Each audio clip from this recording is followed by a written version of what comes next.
Bonjour tout le monde, aujourd'hui on parle de base et dimensions dans les espaces vectoriels. Donc la notion de combinaison linéaire, on a déjà parlé de ça, mais dans le contexte spécifique de R2, R3, ici on est dans le contexte général d'un espace vectoriel. Donc soit A1, A2 jusqu'à N des scalaires et V1, V2 jusqu'à Vn des vecteurs d'un espace vectoriel V. Alors l'expression A1, V1 plus A2, V2, etc. jusqu'à plus AN, Vn, je rappelle la convention, les scalaires sont normaux, les vecteurs sont en gras. Donc cette expression-là est appelée une combinaison linéaire des vecteurs V1, V2 jusqu'à Vn. Le résultat de la combinaison linéaire est un vecteur appelé le vecteur engendré par la combinaison linéaire. Les scalaires, A1, A2 jusqu'à An, sont appelés les coefficients de la combinaison linéaire. La combinaison linéaire 0 fois V1 plus 0 fois V2, etc. jusqu'à plus 0 fois Vn est appelée la combinaison linéaire triviale. Elle engendre le vecteur nul. Par exemple, calculer la combinaison linéaire 3u plus 4v moins w dans l'espace vectoriel donné.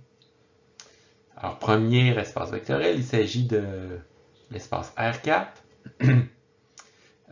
Donc, j'ai le vecteur u qui est celui-ci, v qui est celui-là, et w qui est celui-là. Donc, je fais 3 fois le premier, plus 4 fois le deuxième, moins le troisième. Ça me donne ceci. Ça, c'est le vecteur qui est engendré par la combinaison linéaire. Deuxième contexte, ici notre espace vectoriel, il s'agit des matrices 2 par 2. Et j'ai mes 3 vecteurs qui sont 3 matrices 2 par 2. On calcule 3 fois la première matrice, plus 4 fois la deuxième matrice, moins la troisième matrice. Ça nous donne ceci. Ça, c'est le vecteur, donc on en parle comme un vecteur. C'est le vecteur qui est engendré par cette combinaison linéaire. Et prochain exemple. Cette fois-ci, on est dans l'espace vectoriel des polynômes de degré 3 ou moins.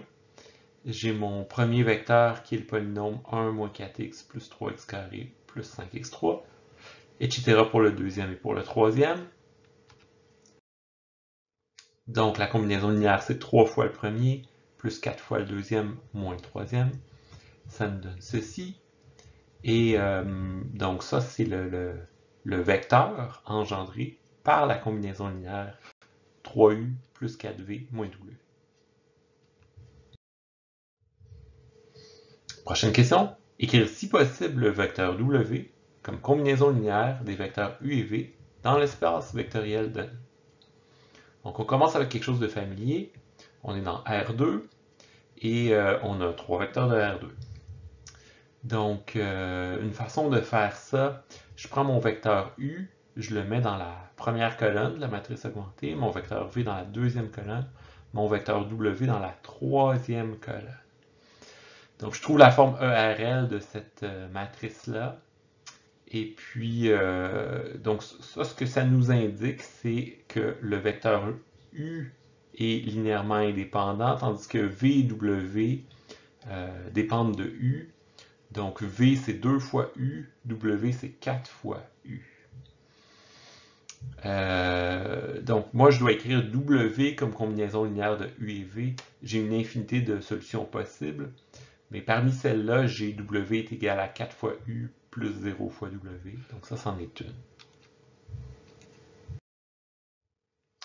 Prochain contexte. Donc, je dois écrire W comme combinaison linéaire de U et V. Mon espace vectoriel, il s'agit des matrices 2 par 2. U, c'est cette matrice-là, qui est la matrice identité 2 par 2. V, c'est la matrice A, la matrice 2, 3, 2, moins 3. Et W, c'est A carré. Donc, le produit de la matrice avec elle-même.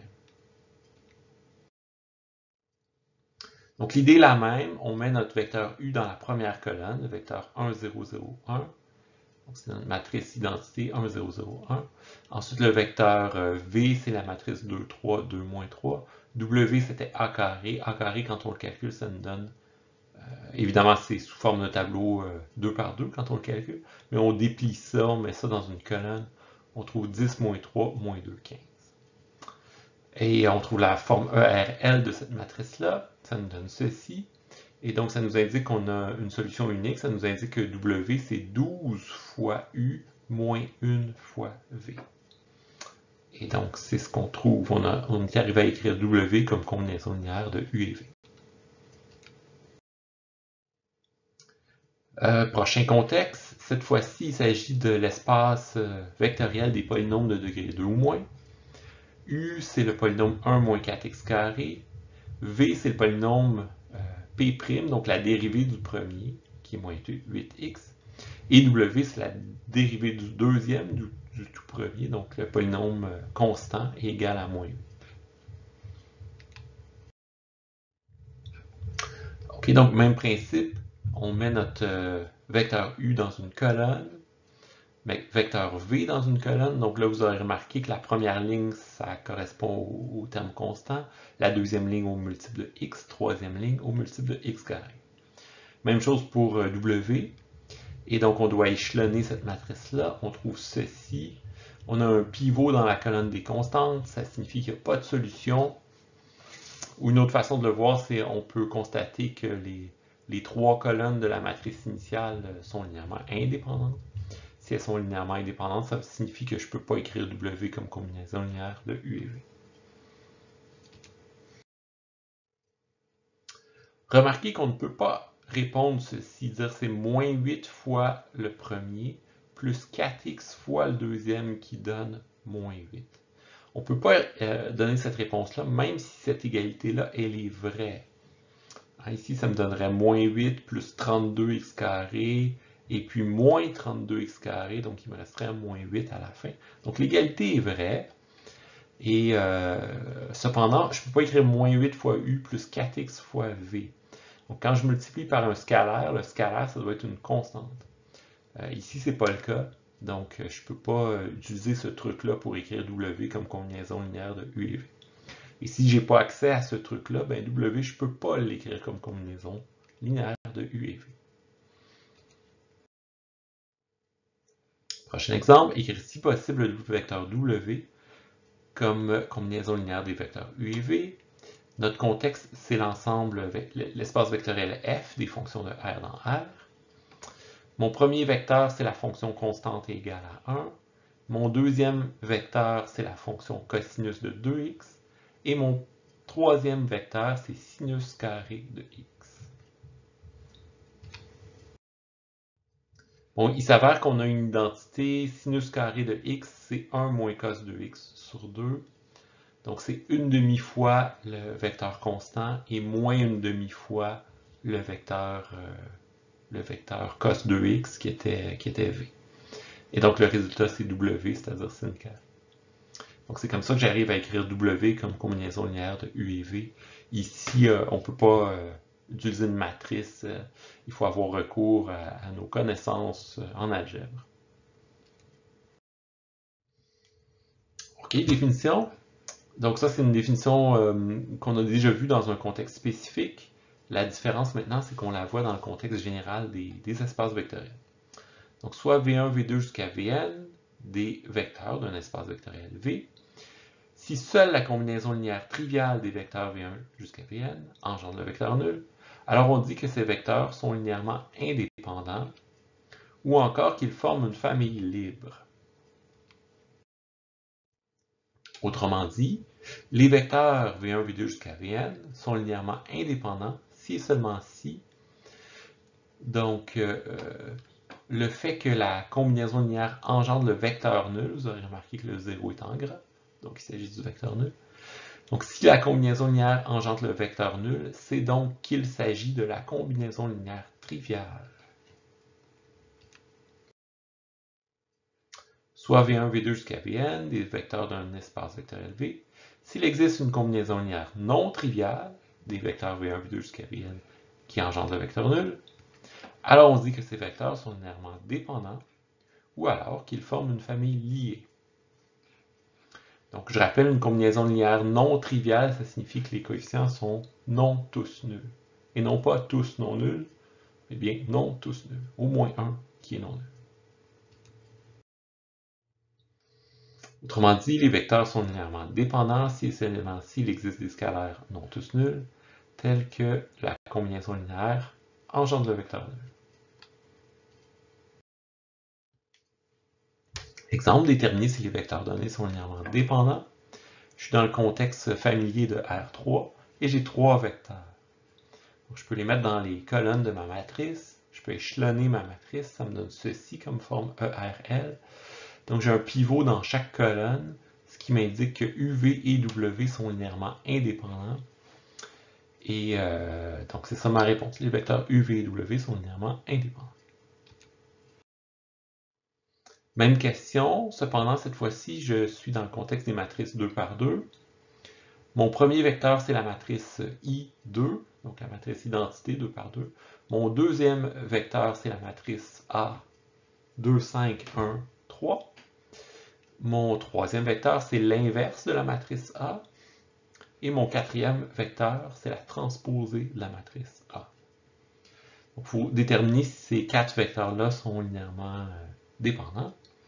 Fait que je mets mon vecteur U1 dans ma première colonne, mon vecteur U2, donc la matrice 2, 5, 1, 3. Mon vecteur U3, c'est l'inverse, donc ça, on peut faire quelques étapes à part pour calculer ça. Il s'avère que l'inverse de A, c'est 3 moins 5 moins 1, 2. Et puis, la transposée de A, donc ça va être 2, 1, 5, 3. 2, 1, 5, 3, c'est ma quatrième colonne. On échelonne ceci. Et voici ce qu'on trouve comme forme ERL. Donc ça nous indique que la dernière colonne est indépendante. En fait, les colonnes 1, 2 et 4 sont indépendantes. Cependant, la colonne 3, elle peut s'écrire comme combinaison linéaire des deux précédentes. En fait, c'est 5 fois la toute première moins 1 fois la deuxième. Donc on trouve que U3, c'est 5 fois U1 moins U2. Et donc, le fait qu'on ait cette relation-là, ça nous indique que les 4 vecteurs, U1, U2, U3, U4, sont linéairement dépendants. Prochain contexte, cette fois-ci, je suis avec les polynômes de degré 2 ou moins. Mon premier polynôme, mon premier vecteur, c'est le polynôme 1 moins x moins 3x carré. Mon deuxième polynôme, c'est p de 1 moins x. Donc, on le trouve en remplaçant x là-dedans par 1 moins x. On développe. Il s'avère qu'on va trouver moins 3 plus 7x et moins 3x carré quand on calcule p de 1 moins x. Tandis que p de 2x, ben, je vais avoir 1 moins 2x, ensuite 3 fois 4, 12, donc moins 12x carré. Donc 1 moins 2, moins 12. Donc on met ça dans 3 colonnes, on échelonne. Ça m'indique que les 3 colonnes sont linéairement indépendantes, donc les 3 vecteurs sont linéairement indépendants. Ok, la notion d'être de dimension finie pour un espace vectoriel, ça signifie qu'il possède un sous-ensemble fini et générateur. Si ce n'est pas le cas, s'il n'en possède pas, on dit que l'espace vectoriel est de dimension infinie. Donc les espaces vectoriels Rn, les matrices M par n, les polynômes de degré n ou moins, sont de dimension finie, tandis que les espaces vectoriels F, donc l'ensemble des fonctions de R dans R, et S, l'ensemble des suites infinies de nombres réels, sont de dimension infinie. Un ensemble B de vecteurs de V est appelé une base de V si les vecteurs de B sont linéairement indépendants et générateurs de V. Donc encore une fois, c'est la même définition qu'on a vue au chapitre 1. Cependant, dans ce contexte-ci, c'est beaucoup plus large. C'est dans le contexte général des espaces vectoriels. Donc, notre contexte V, c'est peut-être les vecteurs de R2, R3, c'est peut-être les polynômes, c'est peut-être les fonctions, c'est peut-être les matrices. Théorème, soit V un espace vectoriel de dimension finie, alors V possède une base, et toutes les bases de V comptent le même nombre de vecteurs.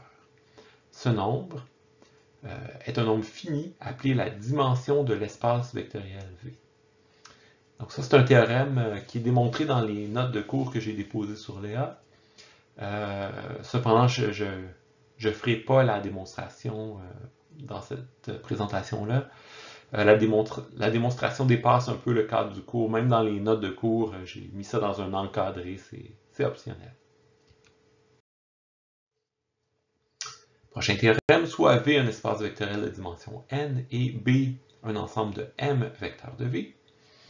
Si m est inférieur à n, autrement dit, si j'ai moins de vecteurs que la dimension, alors ce n'est pas une base, parce que ces vecteurs ne sont pas générateurs.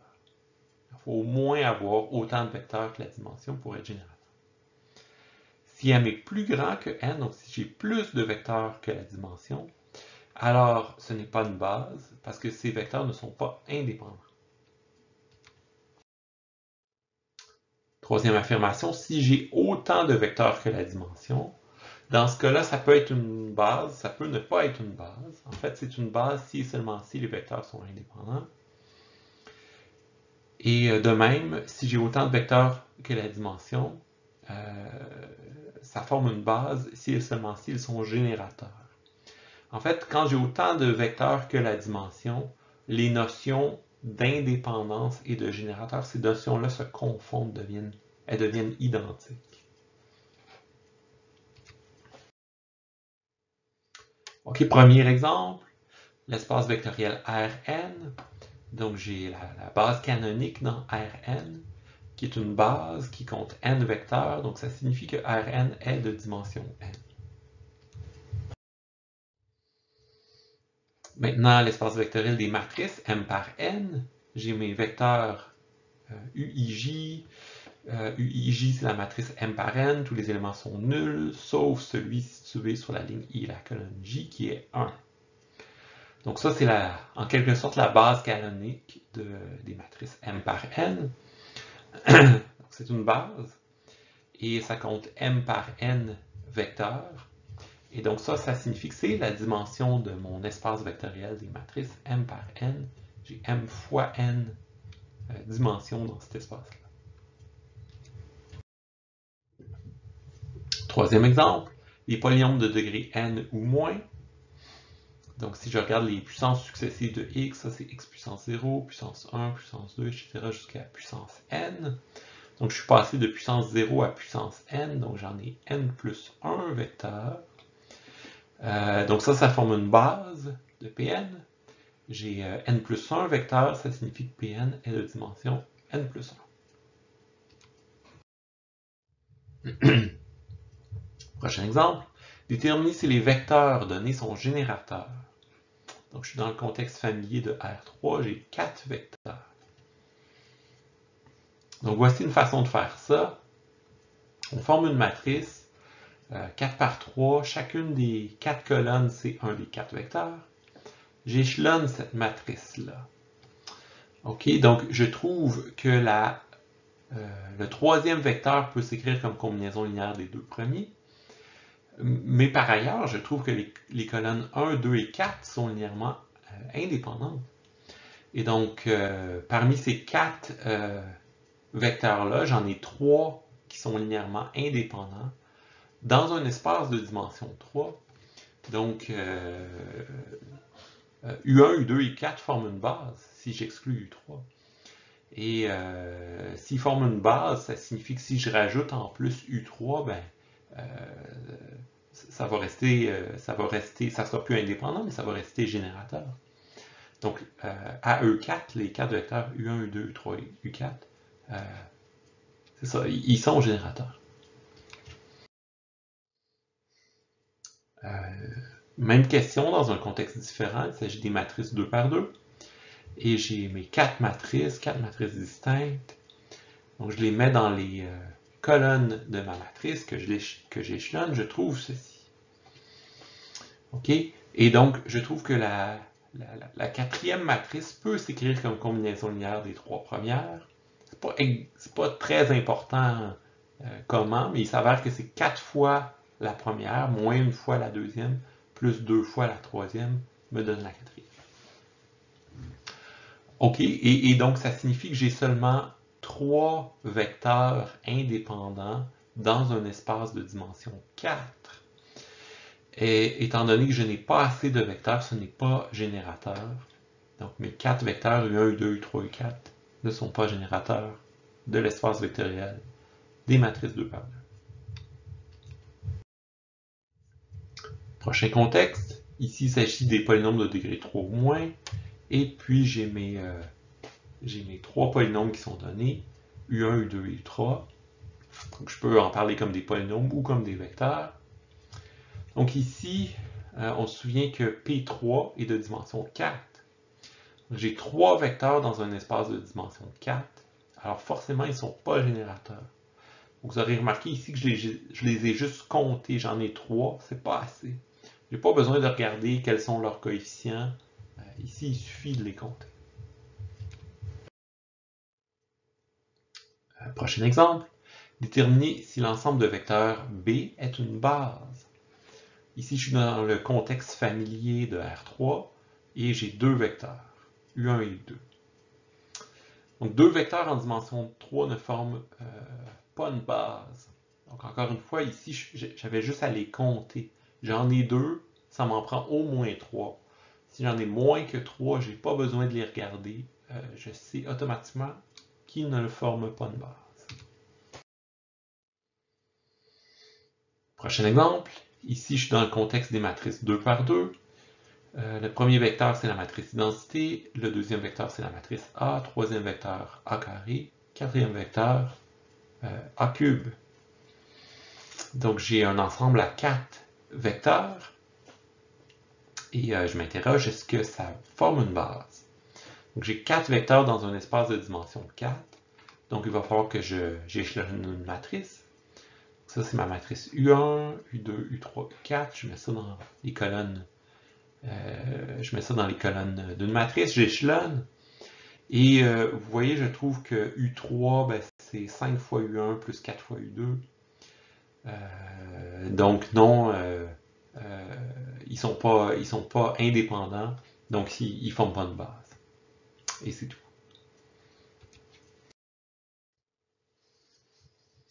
Ok, encore une fois, on se demande si c'est une base.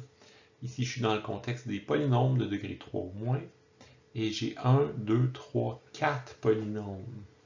Donc 4, c'est le bon nombre. A priori, ça pourrait être une base, ça pourrait ne pas être une base. Je mets ça dans les colonnes de ma matrice. J'échelonne ma matrice. Je trouve que mes 4 vecteurs sont indépendants. Donc 4 vecteurs indépendants dans un espace de dimension 4, ça forme une base. Ok, définition. C'est la notion de base ordonnée. Soit B, une base d'un espace vectoriel V de dimension n. Si on confère au vecteur de B un ordre linéaire spécifique, alors on parle de B comme étant une base ordonnée. On indique que la base B n'est pas ordonnée par la notation B est égal à ceci avec les accolades, et on indique que la base B est ordonnée à l'aide de cette notation-là avec les crochets plus grands, plus petits. Les vecteurs de B étant générateurs, tout vecteur V dans l'espace grand V peut s'écrire comme une combinaison linéaire des vecteurs de V. Alors la suite des coefficients est appelée les composantes de V relatives à la base ordonnée B. Dans le théorème suivant, on montre que ces composantes sont uniques pour un vecteur donné relativement à une base ordonnée. Ce qui nous permet d'écrire V est égal à, donc on conserve seulement les coefficients, ou les coefficients avec la référence à la base lorsqu'il y a possibilité de confusion. Donc voici le théorème. Les composantes d'un vecteur dans une base donnée sont uniques. On en fait la preuve. Donc si mon vecteur V peut s'écrire de 2 façons différentes comme combinaison linéaire des vecteurs V1, V2 jusqu'à Vn, alors je peux en faire la soustraction de ces 2 combinaisons linéaires-là. Je peux réorganiser mes termes. Donc ça me donne le vecteur nul. Donc j'ai une combinaison linéaire qui donne le vecteur nul. Étant donné que V1, V2 jusqu'à Vn sont linéairement indépendants, c'est donc qu'il s'agit de la combinaison linéaire triviale. Donc tous les coefficients sont nuls. Mais dire que tous les coefficients sont nuls, c'est comme dire que R1 égale S1, R2 égale S2, etc. Et donc, forcément, les deux combinaisons linéaires sont en fait les mêmes. Et donc, ça termine la preuve du théorème. Et essayons un exemple. Soit les polynômes P et Q, trouvez les composantes de W dans la base ordonnée U1, U2, U3 de P2, où U1 c'est P, U2 c'est P de moins X, et U3 c'est P de 1 plus X. Donc ici j'ai P de X, 1 plus X carré. Ensuite P de moins X, donc ça va changer le coefficient ici, je vais avoir 1 moins 1, 1. Et P de 1 plus X, quand on développe, ça va donner 3 plus 3X plus X carré. Donc ça c'est mon vecteur U3. Et je dois écrire Q, 10, 12, 4. Je dois essayer de l'écrire selon cette base ordonnée-là. Donc j'échelonne ma matrice, ça donne 2 moins 1, 3. Donc ça signifie que W, c'est, on peut l'écrire comme ça, 2 moins 3, même s'il s'agit d'un polynôme. On fait référence à la base B, B qui est constituée de vecteurs. Or, il s'avère que ces vecteurs-là, ce sont des polynômes. Et donc, on peut penser à ce polynôme-là, le polynôme Q, comme étant le polynôme 2 fois U1 moins 1 fois U2 plus 3 fois U3. OK, dernier théorème. Soit V un espace vectoriel de dimension n et B une base ordonnée de V. Si U s'écrit comme ceci dans la base et V s'écrit comme ça dans la base B, alors la somme U plus V, ça s'écrit comme ceci. Et la multiplication d'un scalaire K fois le vecteur U, ça s'écrit comme ça. Donc, comme on a vu dans Rn. Donc, on en fait la preuve. U plus V, donc U c'est ceci, V c'est ça. Donc, maintenant, ce que ça signifie quand je dis U est égal à ça, ça signifie que U c'est R1V1 plus R2V2, etc. jusqu'à RnVn. Même principe pour V, c'est S1V1 plus S2V2, etc. jusqu'à plus SNVn. On regroupe les termes de cette façon-là. Donc ça, c'est la façon dont on écrit ce vecteur-là dans la base B. Et comme cette façon de l'écrire est unique, ça signifie que U plus V, c'est égal à ça. Donc, on peut laisser tomber la référence au vecteur, garder seulement les coefficients. Même principe pour la deuxième affirmation. Donc, le vecteur U, c'est R1V1 plus R2V2, etc. jusqu'à plus RnVn. Je distribue mon scalaire R. Je regroupe mes coefficients comme ça. Et donc, ça, c'est une combinaison linéaire des vecteurs V1, V2 jusqu'à Vn. Donc, je peux garder seulement les coefficients dans l'ordre. Donc, c'est KR1, KR2, etc. jusqu'à KRn. Et donc, c'est comme ça qu'on termine la preuve du théorème.